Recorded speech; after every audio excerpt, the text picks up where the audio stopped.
오늘 은혜 받으실 말씀은 예레미야 10장입니다. 예레미야 10장 12절에서 16절까지 말씀이 되겠습니다.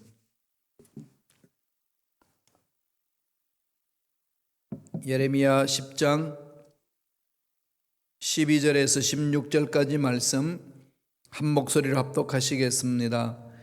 야훼께서 그의 권능으로 땅을 지으셨고 그의 지혜로 세계를 세우셨고 그의 명철로 하늘을 펴셨으며 그가 목소리를 내신즉 하늘에 많은 물이 생기나니 그는 땅 끝에서 구름이 오르게 하시며 비를 위하여 번개치게 하시며 그 곳간에서 바람을 내시거늘 사람마다 어리석고 무식하도다. 은장 이마다 자기의 정확한 신상을 말미암아 수치를 당하나니 이는 그가 부어 만든 우상을 거짓 것이요 그 속에 생기가 없음이라. 그것들은 헛것이요 망령되이 만든 것인즉 징벌하실 때에 멸망할 것이나 야곱의 분깃은 이같지 아니하시니 그는 만물의 조승자요 이스라엘은 그의 기업의 지파라. 그 이름은 만군의 야훼시니라. 아멘. 이 말씀으로 두려워하지 말고 하나님을 바라보라 라는 제목으로 은혜의 말씀을 나누겠습니다. 여러분, 인생을 살다 보면은 갈림길을 많이 만나지요. 인생의 고비마다 우리는 선택의 순간을 대합니다. 그 순간마다 어떤 선택이든지 선택하면서 살아갑니다. 여러 가지 선택을 하면서 여기까지 우리 살아왔지 않습니까? 지금의 모습은 과거의 갈림길에서 선택한 결과라고 해도 과언이 아닐 것입니다. 돌아보면 어떻습니까? 잘한 선택도 있고 잘못한 선택도 있지요. 후회가 되는 선택도 있을 수 있습니다. 이 후회가 되는 선택을 자주 하다 보면은요, 계속 그런 잘못된 선택의 길로 가기가 정말로 쉽습니다. 그렇기 때문에 순간순간 선택할 때에 잘 선택하셔야 돼요. 사람이 그렇잖아요. 처음 하기가 어렵지. 한번 그 일을 하고 나면은 그 다음 두 번째는 쉽습니다. 죄가 그렇죠. 죄의 속성이 한번 죄 짓기는 참 쉽지는 않는데 그러나 한번 그 죄를 지으면 반복된 죄는 쉽습니다. 그게 참 인간들이 가지고 있는 연약함 아니겠습니까? 그렇기 때문에 저와 여러분들은 순간순간 선택해야 될 부분들을 아무렇게나 생각하고 아무 생각 없이 나가고 그냥 가볍게 선택하면서 살아서는 안 된다는 거예요. 하나님이 24시간을 주셨고 한 달 30일을 주셨고 평균적으로 1년 365일을 주셨는데 이 기간 동안에 순간순간 선택이 쌓여서 하루가 되고 일주일이 되고 한 달이 되고 1년이 되고 평생이 되지 않습니까? 평생이라는 삶은 순간의 선택의 결과다. 그렇게 말할 수 있지 않겠습니까? 그러므로 저와 여러분들은 내 평생을 멋진 인생으로 만들겠다. 이것은 오늘 말고 내일, 올해 말고 내년에 이렇게 이루어지는 인생은 없습니다. 오늘부터, 이 순간부터 매 순간 성령을 따라서 선택하는 게 정말로 중요한 거지요. 그렇게 선택을 하지 못했을 때 찾아오는 그 패배라든지 잘못된 거라든지 후회된 삶이라든지 이런 것이 막 쌓이기 시작합니다. 막 쌓이면은 속수무책으로 손을 들어버리잖아요. 자, 이런 상황이 펼쳐지거든요. 그러나 그런 상황이 주어진다 할지라도 어떻게 해야 되겠습니까? 지금 여기서, 이게 중요하죠. 정말 지금 여기에서 새롭게 시작하는 것이 정말로 중요합니다. 오늘 말씀 2절을 보면은 읽지 않았습니다만은 야훼께서 이와 같이 말씀하시되 여러 나라의 길을 배우지 말라. 이방 사람들은 하늘의 징조를 두려워하거니와 너희는 그것을 두려워하지 말라 그렇게 이야기를 합니다. 예레미야 선지자를 통해서 이스라엘 백성들이 바벨론에 멸망받아야 되는 그 상황에 놓여 있는데 예언자를 보내서 말씀하시는 거죠. 끊임없이 말씀을 주셨습니다. 돌이키라고, 하나님 말씀에 순종하라고, 그리고 세상 가치관 따라가지 말라고. 가나안 땅에 들어가서는 정말로 이 안정된 생활을 할진데 그게 가나안 땅에 박혀 있는 이방 문화, 우상에 빠지지 말라고 그렇게 이야기를 합니다. 여러 나라의 길을 비우지 말라, 이 말은 무슨 말일까요? 우상 숭배를 하지 말라는 거거든요. 가나안 땅을 정복하고 가나안 땅에 정착하면서 가나안 땅에서 사는 사람들의 문화를 나도 모르게 접하잖아요. 그러면은 경계하지 않으면은 그냥 스물스물 스며들어 버리는 거지요. 그래서 그게 내 생각이 되고 내 삶의 가치가 되고 인생이 됩니다. 하나님 앞에 와서 하나님 보시기에 어떤 삶이냐가 중요한 게 아니고 지금 먹고 사는 게 중요하니까 그게 끌려가기가 쉬운 거지요. 그게 가나안 땅에 사는 사람들만의 이야기일까요? 오늘 저와 여러분들이 미국 땅에 사는 삶 속에도 그것이 구체적으로 일어납니다. 왜 이렇게 이방 문화를 선택할까요? 왜 우상 숭배의 문화, 맘모니즘에 빠져들까요? 뭔 것 같아요, 여러분? 딱 한 단어로 정리할 수 있지 않나요? 두려움. 미래에 대한 불확실성에 대한 두려움. 돈 없으면 못 살 것만 같은 이 두려움. 그러니까 세상 방법을 찾는 거지요. 가나안 땅에 들어가서 우상을 섬기는 것은 그들이 사는 모습이 그래도 먹고 사는 문제니까. 그럼요, 우리 인생살이 뭐 고상한 꿈을 이야기를 하고 행복을 이야기를 하지만은 먹는 문제가 해결되지 아니하면은 그건 다 그냥 쇠 경일기 아니겠어요? 지금 당장 먹고 사는 문제인데 그런 말들을 많이 하죠. 그래서 요새 기자들이 그런 말을 하더라고요. 펜보다도 강한 게 밥이라고. 그렇죠.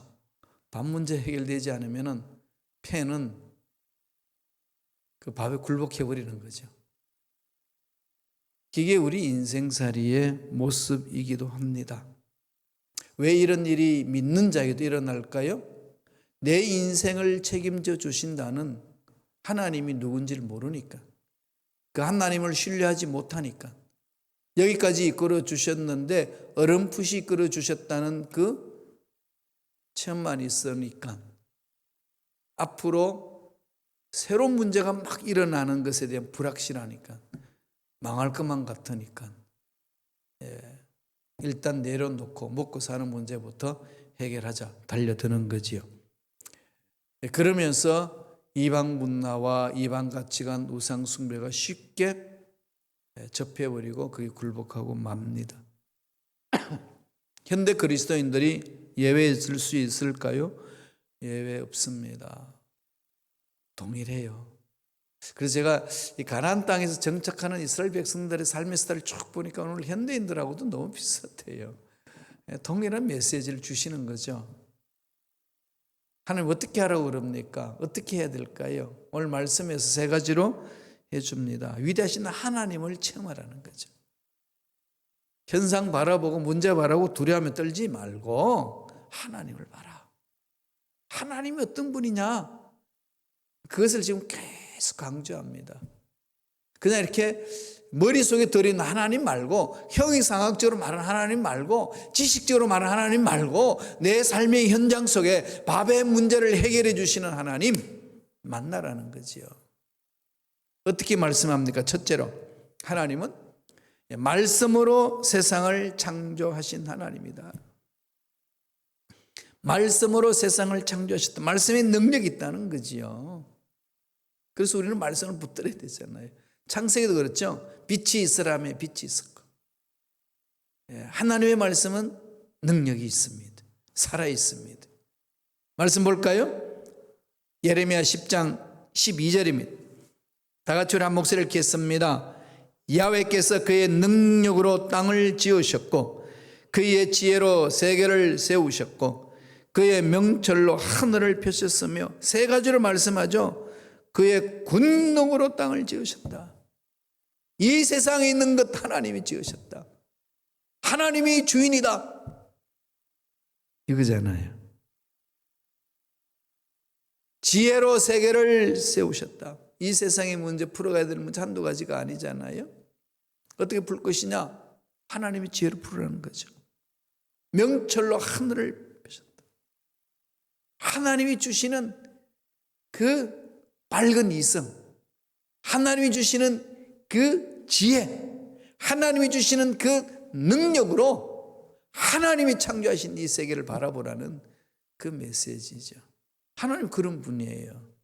그분이 우리 아버지입니다. 태초에 하나님의 천지를 창조하시니라. 주체는 하나님이죠. 천지, 공간, 태초, 시간, 시공간을 하나님이 창조하셨어요. 태초에 아무것도 없는 그때에. 그 하나님은 어떻게? 히브리 말로 창조하라. 빠라 그러죠. 빠라. 무에서 유를 창조하셨다. 아니, 특별 새벽 기도회 때 우리 마음판에 새겼던 말씀이 그거잖아요. 하나님은 무에서 유를 창조하신다. 없는 것을 있게 하신다. 죽은 자도 살려내신다. 아차리 하나님. 사람을 빚으시고 생기를 부른다. 생기가 들어가, 숨이 들어가야 살아나잖아요. 하나님이 살려내신다. 죽었던 사업도 살려내시고, 죽었던 육체도 살려내시고, 죽어가는 정부도 살려내시고, 죽어가는 교회도 살려내시고, 하나님이 그 역사를 하시는 아차레의 하나님, 그걸 선포하는 거죠. 이스라엘 백성들이 우상 숭배에 빠져가지고 절망 속에 있고 심판받을 수밖에 없는 상황에 놓여 있는 그들을 향하여 예레미야를 통해서 선포하시는 겁니다. 너희들은 왜 두려워하느냐? 두려워하지 말고 하나님을 바라봐라. 하나님은 말씀으로 시공간을 창조하셔서 너희들을 이끌어 주신다. 하나님이 날 그렇게 창조하신 걸 믿는다면 하나님 앞에 맡겨 가야 되잖아요. 그리고 이 믿음이 흐림멍텅하니까 믿는 둥 마는 둥, 교회 나오는 둥 마는 둥, 말씀을 읽는 둥 마는 둥, 기도를 하는 둥 마는 둥, 이러면서 그냥 하루하루 보낸다면 이 하나님이 주시는 이 능력을 체험할 수가 없어요. 힘든 거죠. 그러니까 하나님 우리를 창조하실 때 이렇게 창조하셨다고 시편 기자는 이야기를 합니다. 한번 읽어볼까요? 시편 139편 13절과 14절에 이렇게 말씀합니다. 다 같이 읽겠습니다. 주께서 내 내장을 지으시며 나의 모태에서 나를 만드셨나이다. 내가 주께 감사하옴은 나를 지으심이 심히 기묘하심이라. 주께서 하시는 일이 기이함을 내 영혼이 잘 아나이다. 하나님과 만남이 있는 사람은 영혼은 하나님의 계획을 아는 거잖아요. 하나님의 사랑을 처음 아는 거거든요. 하나님이 나를 창조하신데 기묘하시다. 옛날 성경에는 신묘막측하시다. 청량할 수 없다. 하나님이 정말 창조하신 인간의 모습 너무 기묘하잖아요. 그죠? 똑같은 사람이었고 똑같은 지문이었고 쌍둥이라도 다 다르고, 그리고 두 다리로 그냥 걸어 다니는 모습 보면 너무 신비하잖아요. 지 마음대로 손도 그냥 막 움직이고 말하고. 이건 뭐 이런 자동적으로 이렇게 인간이 시스템이 만들어져서 움직일 수 있다는 건 이루 말할 수 없는 신비함이에요. 머릿속에 들어있는 그 뇌로 활용을 해가지고 이 좋은 아름다운 이 교회 건물도 짓고 빛도 만들고, 그죠? 전기도 만들고 자동차도 만들고 뭐 여러 가지를 만들고 우주선도 만들고 날려보내고. 대단하지 않나요? 이 하나님을 보라는 거죠. 그런데 이스라엘의 비극은 이 하나님을 잊어버리는 거예요. 자꾸. 왜 그럴까요? 눈에 보이는 것에 자꾸 집중을 하니까. 눈에 보이는 문제에 그냥 집중해버리면 하나님 하시는 역사가 안 보이잖아요. 문제가 더 커 보이니까. 코로나19 상황 속에서 그런 걸 많이 체험했잖아요. 그죠? 참 그렇습니다. 하나님은 우리를 창조하셨다는 것, 책임져 주신다는 것. 그러니까 하나님의 능력을 내 생각 속에 가둬버리면 안 됩니다. 말씀을 보셔요.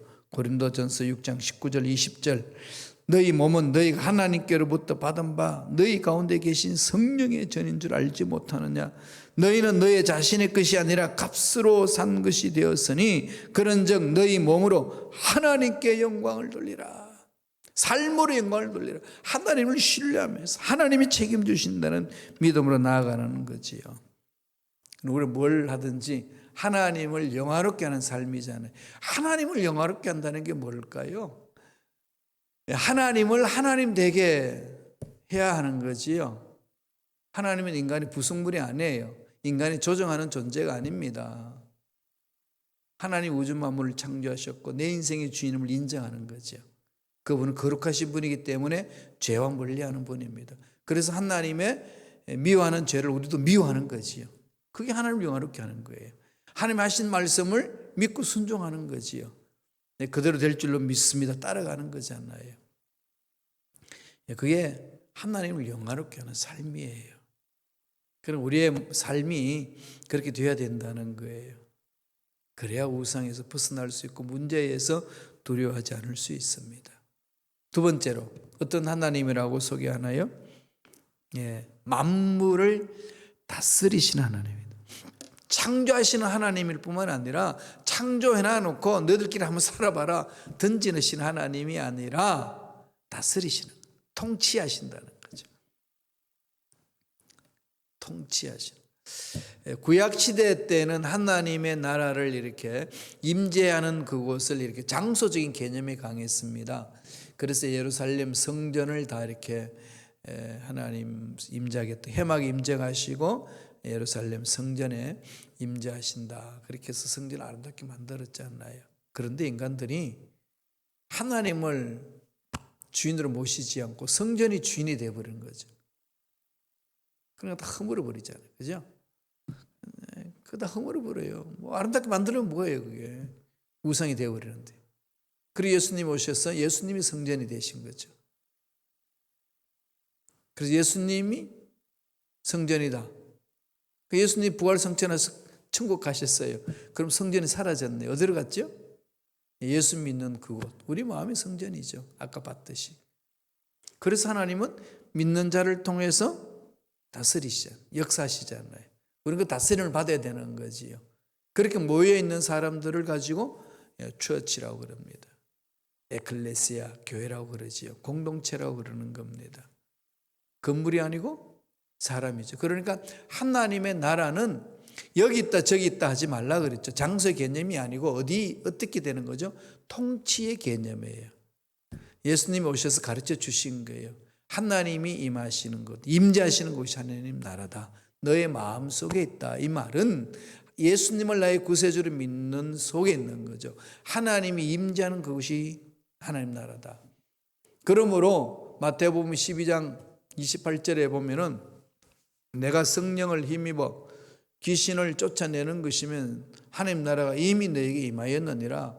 누가복음 11장 20절에도 그랬거든요. 하나님의 능력의 손으로 귀신을 쫓아내는 것이면 하나님 나라가 너에게 이미 임하였다.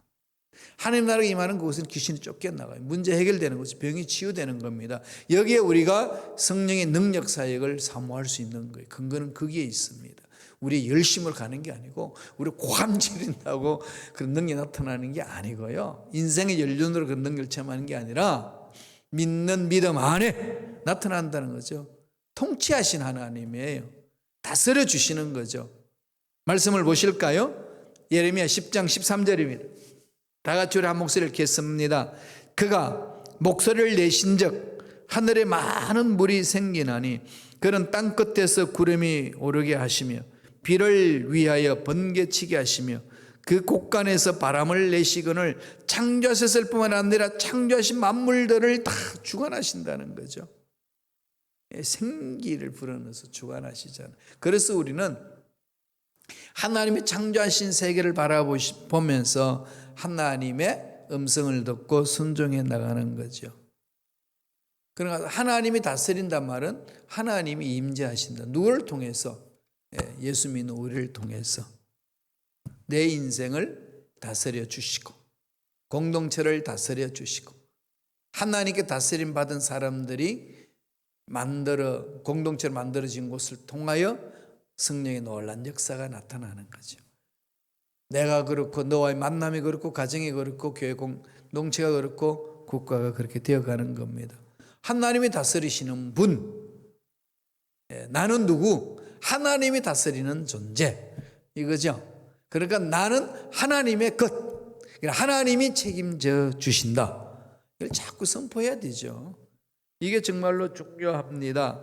하나님 앞에서 우리가 고백해야 될 그 부분이 그것 아니겠습니까? 그래서 하나님 우리 죄를 씻어주시기 위해 독생자 예수를 보내주시고 예수를 믿는 자마다 살아나게 하시고 생명을 얻게 하여 주셔서 성전이 되게 하시고 그 속에 하나님의 임재하게 하신다는 거죠.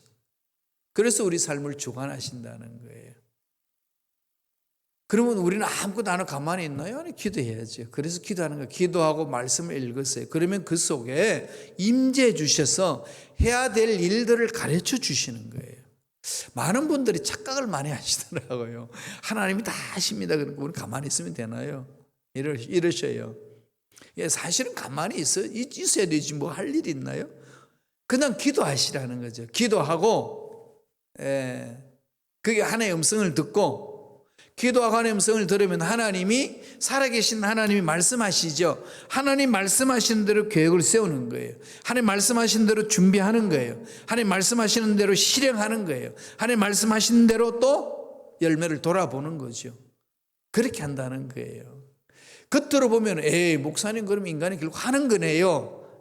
하는 거예요. 인간이 움직이는 거고 인간이 계획 세우고 인간이 일하는 거죠. 그러나 하나님이 다스려서 계획을 세우고 준비하고 실행하는 것하고 내가 스스로 계획을 하고 실행하는 거는 하늘과 땅 차이잖아요. 그걸 인정하느냐 안 하느냐는 거죠. 이게 믿음의 문제죠. 그래서 우리는 부르짖어야 돼요. 잠언서 16장 9절 보실까요? 다 같이 읽겠습니다. 사람이 마음으로 자기 길을 계획할지라도 그의 걸음을 인도하시는 이는 야훼시니라. 마음으로 자기 일을 계획할지라도 걸음은 하나님이 인도해 주신다는 거죠. 그래서 매 순간 말씀에 쓰고 성령이 오셔서 다스려 달라고. 내 인생 주인은 하나님의 것입니다. 내 문제도 하나님의 것입니다. 교회 공동체 주인도 하나님의 것입니다. 가정도 자녀도 하나님의 것입니다. 자꾸 선포하며 가셔야 돼요. 그렇게 가야 합니다. 그리고 정말 하나님 기뻐하시는 일이 뭔지를 기도하며 가야 돼요. 이 나라, 이제 미국도 대통령이 바뀌었잖아요. 물론 이제 공화당, 민주당 서로 좋아하는 정치의 노선을 좋아하는 사람들이 있어요. 그리스도인들도 다 달라요. 공화당의 노선을 좋아하시는 분이 있고 민주당 노선을 좋아하시는 분이 있습니다. 이럴 때 여러분 어느 당에 속하든지 그건 각자의 선택의 취향이니까 중요한 건 뭘까요? 하나님이 정말 원하시는 게 뭔가? 하나님이 큰 그림을 그리시고 말씀하시는 게 뭔가? 이거 지금 집중하셔야 돼요. 미국의 복음주의자들한테는 정말 실망을 많이 해요. 정말 실망 많이 합니다. 왜 그런가 하면은 하나님은 고아와 과부 나그네를 돌보라는 이 말씀은요 끊임없이 말씀을 하셨어요. 예수님도 마지막 날에 이 소자에게 물 한 컵 대접한 거 나를 대접한 거라고 그렇게 복음서에도 넣어놨는데 이 부분을 소홀히 하고 있어요. 아버지 마음은 거기 있는데 이걸 너무 소홀히 하고 있습니다. 우리 기도해야 돼요. 우리는 하나님이 중요하게 여기는 것에 집중하게 돼요. 부분적인 것 가지고 막 그게 목숨을 겁니다. 정말 하나님이 뭘 원하시느냐? 하나님이 성경에서 뭘 강조하느냐? 이걸 정말 여러분 집중하셔야 합니다. 마지막 세 번째로 우리 하나님 어떤 하나님이죠? 만군의 야훼 하나님입니다. 만군의 하나님. 온 군대를 쥐고 흔드시는 분이죠. 통치하시는 분이잖아요. 강한 자라는 거죠. 강한 하나님입니다. 우리를 넘어지게 하는 미혹하게 하는 악한 영들보다 강하신 하나님입니다. 만군의 야훼 하나님. 예레미야 10장 16절 보시겠습니다. 다 같이 한번 볼까요? 한 목소리를 읽겠습니다. 야곱의 분깃은 이같지 아니하시니 그는 만물의 조성자요 이스라엘은 그의 기업의 지파라.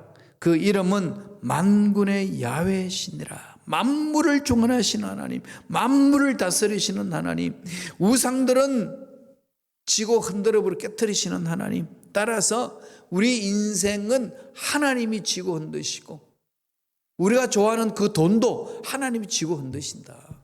따라서 하나님께 집중을 하자 이거죠. 예레미야 18장 16절에 보면 예레미야가요 토기장과 인생을 비유해서 말씀하고 계셔요. 한번 읽어보실래요? 16장 8절에 읽습니다. 이스라엘 족속아 이 토기장이가 하는 것 같이 내가 능히 너에게 행하지 못하겠느냐. 이스라엘 족속아 진흙이 토기장이의 손에 있음 같이 너희가 내 손에 있느니라. 하나님 앞에 진흙에 불과한 존재가 우리잖아요. 우리가 뭘 주장할 수 있겠어요? 그죠? 그럼요. 내 모습 이들 하나님 앞에 드리는 거죠. 그러니까 내가 하나님의 능력을 받아 사는 일을 하는 겁니다. 그러니까 늘 어디에 집중해야 될까요? 하나님께 집중하는 거죠. 그게 바로 뭘까요? 말씀 읽는 거고 기도하는 거예요. 하나님이 주인됨을 인정하는 거잖아요. 하나님이 주인됨을 인정하면 어떻게 기도하지 않고 살 수 있나요? 그죠? 그럼요. 하나님이 주인됨을 믿는 자만이 부르짖는 거예요. 시간이 없어서 안 부르짖고 바빠서 안 부르짖고 그런 거 아니에요. 뭐죠? 하나님이 내 인생의 주인이라는 믿지 못하니까 그분 앞에 못 부르짖는 겁니다. 아닙니다. 목사님 좀 믿는데요. 믿는 사람은 기도해요. 부르짖습니다. 돌아보세요. 속지 마세요. 자기 스스로 속이지 마세요. 하나님이 내 인생의 주인이라면 어떻게 안 부르짖고 살 수 있을까요? 그럴 수 없습니다. 사무엘상 17장 45절 한번 보세요. 다윗이 블레셋 사람에게 이르되 너는 칼과 창과 단창으로 내게 나아오거니와 나는 만군의 야훼 이름 곧 내가 모욕하는 이스라엘 군대의 하나님 이름으로 내게 가노라. 아무리 악한 것들아 강한다 할지라도 모든 것을 주관하시고 다스리시는 모든 군대를 다스리시는 하나님 이 하나님의 능력을 사모하며 나아가는 다윗 골리앗 앞에 가서 단호히 맞짱 서잖아요. 세상 가치관으로 보면 미친 짓이지요. 미친 짓이지요. 돈키호테고 말도 안 되는 짓을 하잖아요. 우리가 지금 다윗의 사건을 너무나도 잘 알고 일상이 되어 있으니까 와 멋진 다윗 외치지만요. 그 당시 현장으로 가서 골리앗을 이겨본 적이 없는 다윗이 전쟁 치러 가는 그 모습 보고 그런 소리가 나오나요? 무슨 소리를 할까요? 좀 미친놈. 무슨 짓 하냐 지금. 말도 안 되는 일을 한다고 핀잔 주고 그러잖아요. 자기들도 어쩔 수 없었으니까 그냥 지켜보는 거지요. 그러나 다윗은 전능하신 하나님을 집중합니다. 이게 오늘 우리 현대 그리스도인들이 뭔가 새롭게 도전하는 것에 대해서 자꾸 약해지는 이유가 하나님의 능력을 입술에만 있지 삶엔 없다는 거지요. 그래서 신학자들은 그런 말을 많이 하잖아요. 실천적인 무신론자다. 이론은 하나님을 믿는 유신론자인데 실천적으로는 무신론자. 안 믿는 거지. 안 하는 거지. 그렇지 않나요? 다윗은 실천적인 유신론자, 실천적인 하나님을 신뢰하고 달려가는 거잖아요. 다른 사람들은 뒤로 무정 쓰고 있어. 사울도 그렇고. 현실 속에서는 역부족이니까 하나님의 능력 다 도망간 거죠. 자기가 할 수 있으면 믿습니다 달려드는데 자기가 할 수 없는 일에는 안 믿습니다. 믿음이 안 생기는 거죠. 다윗은 자기가 하고 안 하고 문제가 아니라 하나님의 전능성을 믿는 거죠. 이건 우리가 좀 훈련받아야 되지 않겠어요? 오늘날 우리 그리스도인들이 신앙생활 해나갈 때 여러분 어떠신가요? 여러분 개인의 문제, 직장과 사업장의 문제, 가정의 문제, 자녀들의 문제, 앞날의 문제, 육체 질병의 문제 하나님 얼마나 신뢰하고 가시나요? 저도 여기 몸부림치고 있습니다. 이 문제에 대해서. 시편 46편 7절 보세요. 만군의 야훼께서 우리와 함께 하시니 야곱의 하나님은 우리의 피난처시로다. 하나님이 책임진다는 거죠. 전능하신 하나님의 손길에 내 인생을 맡기는 자, 지혜로운 자죠. 하나님은 그런 자들을 찾고 있습니다. 그런 자들을 통해서 역사를 이루시는 거죠. 주님 뭐라고 그랬습니까? 수고하고 무거운 짐진 자들아 다 내게로 오라. 내가 너희를 쉬게 하리라. 이 믿음이죠. 믿음으로 가는 거 아니겠습니까? 믿음으로 간다. 어떤 거죠? 말씀을 붙들고 기도로 가는 거예요. 내 인생의 책임을 져주시는 하나님께 가는 겁니다.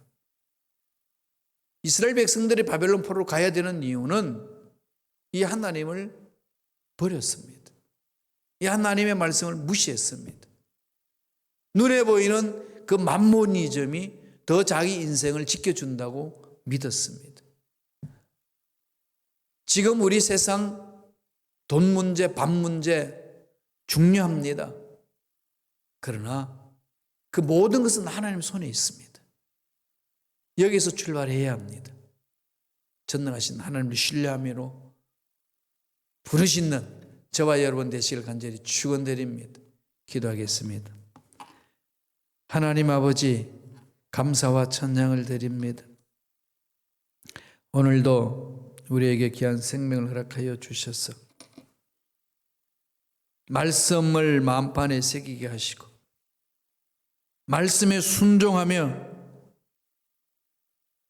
하나님이 기뻐하시는 일을 향해 달려갈 수 있도록 축복해 주시니 감사합니다.